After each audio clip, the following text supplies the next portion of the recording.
Hello, my name is Ali and welcome to my channel. We are back with Collar X Malice, Enomoto's route. Let's go. But if we tell him what we've come up with, he might at least give us some hints. Enomoto nodded. After a short pause, I spoke. There's still a lot we don't know, but it's certain that there was a strong desire to kill Fuji in the moment. Yeah, but there also has to be an explanation for why they did that to him. Although he hadn't aggressively pursued the investigation, Enomoto was sure to have spent time thinking about the killer. And whenever he thought about Fuji, it must have hurt. I wanted to know more about Fuji and the abduction of the other police officers, but I didn't want to rush. I thought Enomoto would wait until he was comfortable with telling me more. So, about Detective Fuji. Well, Enomoto opened and shut his mouth a few times, as if he wasn't sure where to begin. Enomoto. His fists were on his lap, clenched and trembling. It was enough to make my chest tense up as well. Even if it's necessary, it must hurt to talk about a painful past you don't want to remember. How I can help now is... I reached out and placed my hand over Enomoto's trembling fist. His eyes were watery. It's okay, Enomoto. You're not alone. I looked at him, imbuing my gaze with feelings. CG! Aw. Sweet boy. Thanks, Hoshino. Enomoto quietly smiled. Then his hands stopped shaking. I told you this morning that I wanted to be a cop because I watched a drama on TV, right? But when it actually happened, it wasn't the easy job that I thought it'd be. Even an airhead idiot like me was discouraged. More often than now, I was depressed. But no matter what, Fuji was always there for me. The carrot and the stick, I think. It worked. He would always praise my good points. As for my weaknesses, he didn't just criticize me, but he encouraged me to turn them into strengths. I think I can understand. Moshida is a lot like that too. Oh, that guy? Yeah. He felt kind of similar, now that you mention it. Fuji's sense of justice was straightforward. Let no detail escape your notice. He loved to say he was happy to prevent one victim. For that, he spared no effort. People said that he had no sense of priority, but every crime, big or small, was the same to him. He sounds really cool. Yeah. Whenever I watched him from a distance, I wanted to be him. I'd show everyone I could. So I always looked forward with that in mind. I never doubted Fuji's justice, not even once. Justice could never lose to evil. Like a fool, I completely believed that. Then, Adonis captured Fuji, exposed all of his dirty laundry, and killed him. Even after it was proven he wasn't totally innocent, I refused to accept it and kept digging. Why had he made those false arrests?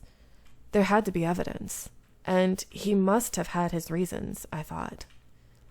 Maybe Fuji sympathized too much with the victims and strayed a little far from his justice. That had to be it. I was convinced that was it. But the truth was completely different. Enomoto's voice trembled, and he bit his lip. Enomoto. I heard it straight from his family. He was desperate for a promotion. He was worried his juniors would outrank him. He talked about needing more accomplishments. Oh. Back then, I heard rumors in the police station. Detective Fuji, shortly before the arrests, he'd gotten jealous of my assignment to field ops. Fuji trumped up false charges just to get his arrests up. Why did he do it? To earn accommodation and a promotion? Because he wanted to outrank me. Oh no. When I joined field ops, Fuji seemed happy for me, as if he had gotten that promotion himself, but maybe that's not how he felt inside. But I was too busy soaking up his praise to notice how he really felt. But I know. I would have been the last person to notice. But still, I couldn't help but think that. Fuji died because of me. If he hadn't tried so hard to get that promotion, he never would have been killed. Maybe I'm the one who twisted him. If not for me, maybe Fuji's justice would never have gotten perverted. If so, maybe, just maybe, he'd still be around for me to hear that carefree laugh. It's just a hypothetical. I know that there's no point in dwelling on this. On it, derp. Oh well.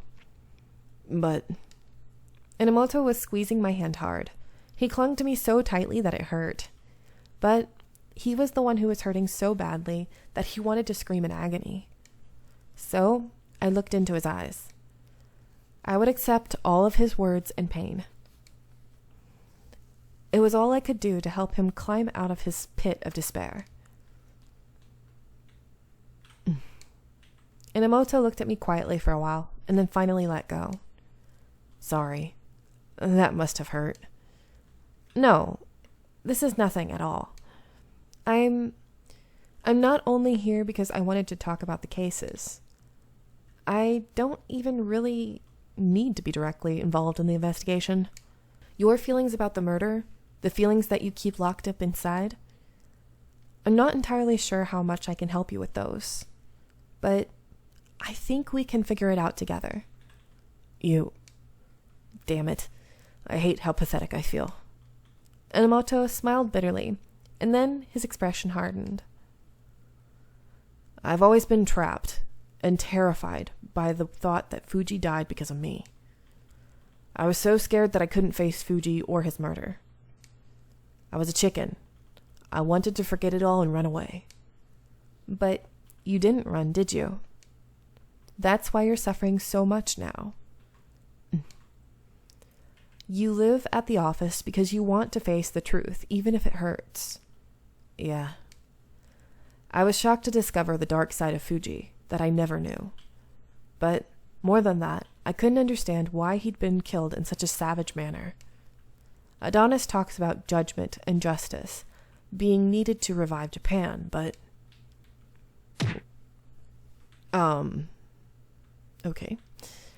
What kind of bullshit justice is that? I just heard the punch sound and I was like, what? Enomoto pounded the bench and glared at the sky. Why did Fuji commit that sin? What did he really think of me? Now that he's dead, I'll never know the truth. I have no way of knowing. I can't even apologize or be angry at him. Judgment? How is that justice? That's not justice. That's just butchery. Enomoto turned to me, fuming with pent-up feelings of rage. Hoshino, I'll never forgive Fuji's killer, no matter what their reasons are, or were, or whatever. I can never forgive them, ever. I'm going to make them pay. In the moonlight, Enomoto looked like he was glaring at a killer that wasn't there. I didn't know what to say to him when he was so terrifyingly grim, but I couldn't take my eyes off of his. I have to make up for all the time I wasted chickening out of the investigation. Now I'll be so busy that I'd even welcome the help of a cat. Hoshino, will you help me? The hand that had trembled in fear of the murder and shook as it raged against the killer was now extended towards me. I should be the one asking you. I took his hand. I'll do my best not to slow you down. All right. Thanks a lot, partner. I returned Enomoto's grin with a smile. It was a roundabout journey, but now we were finally standing in the same place. Ooh. Adonis' point of view. To protect our form of justice, we couldn't stop moving forward.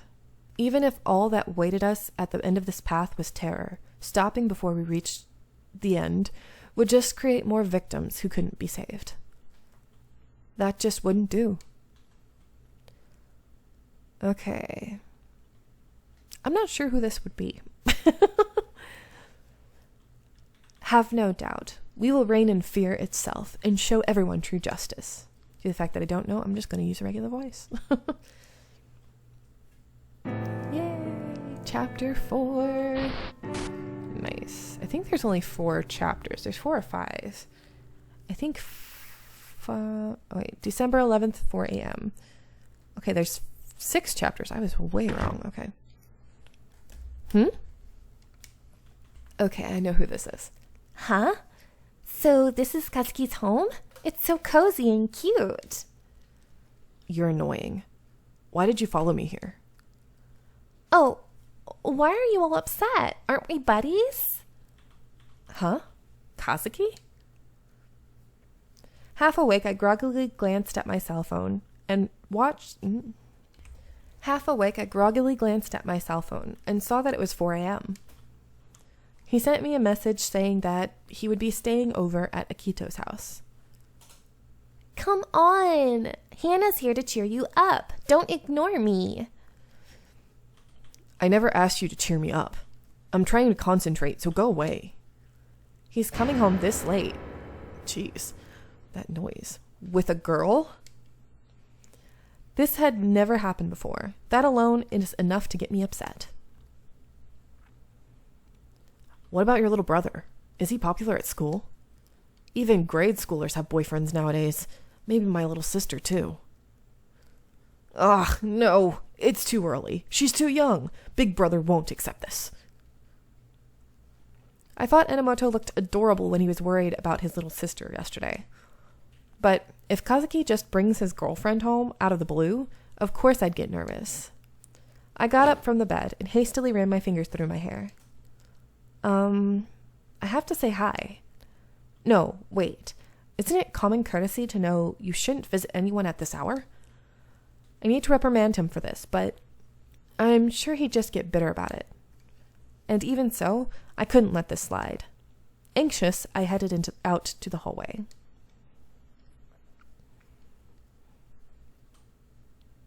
That outfit, girl. Oof. Kazuki? Huh? Who's that? I'm Lady, Kazuki's elder sister. And you are? His sister? Ah, I guess you do look kind of alike. Hey, Kazuki, why didn't you tell me you had a sister? You're the one who just followed me home. You have no right to complain. Apparently, I wasn't the only woman that Kazuki treated coldly. Is he just trying to cover for his shyness? He doesn't seem like he's acting. Kazuki, who is that girl? Is she your girlfriend? Huh? Of course not. What? She's not? You didn't have to deny it so hard. Now Hannah feels hurt. Oh, so her name is Hannah. I don't have all the details, but it seems like they're not exactly dating. Hannah? Are you a student? Do I look like I'm in my teens? Hannah is an adult. An adult? From the way she dressed and talked, I'd assumed she was Kazuki's age. Apparently, that was not the case. Even so, if they're together at this time of night... Kazuki, didn't you tell me you were staying over at Akito's house today? Huh? Are you doubting me? I don't want to doubt you, but if you were staying over there, that doesn't explain why you're here with Hannah. You're in a band, right?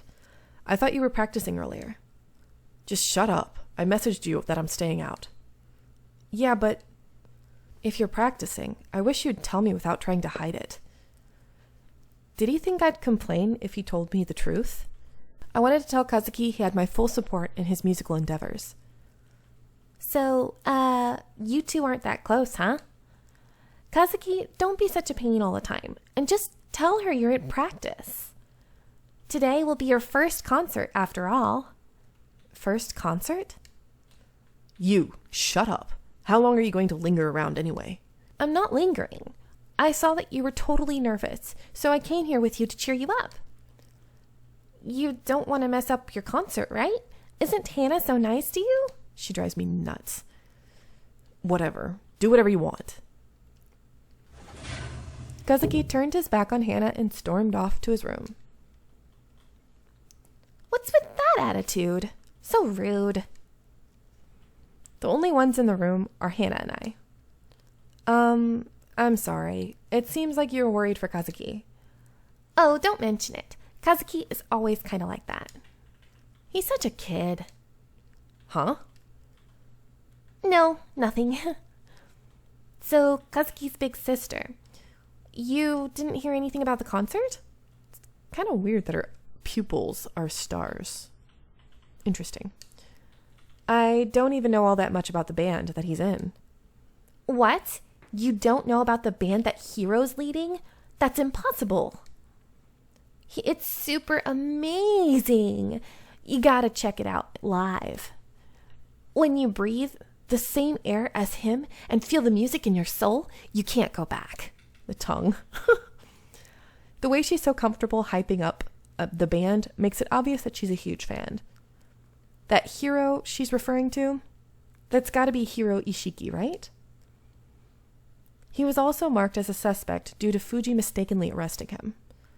When I talked to him, though, he didn't seem like a bad person. He also said that Kazuki's performance was very good and that I should come see him perform. But there's always a possibility. Would I still be able to get a ticket to Kazuki's concert? I'm going to let you guys go here. I hope you are enjoying, and I'll see you next one.